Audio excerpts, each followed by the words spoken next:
Assalamu alaikum, all of you. My name is Muhammad Anas. My father's name is Muhammad Qasim.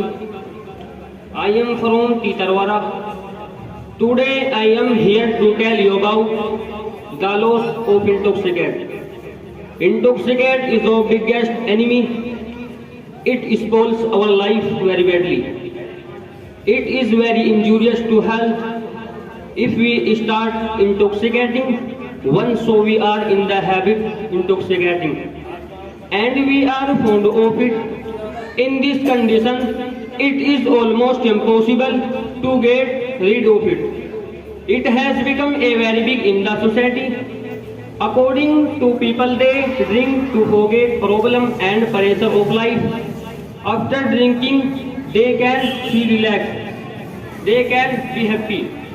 Please think, if it was possible, nobody would be sad in the world. So we should understand the loss of it. We need to see the side effects of it. Someone said truly that intoxicant is the root of all problems. A lot of people have been destroyed because of this problem. The forget their parents, small children because of it.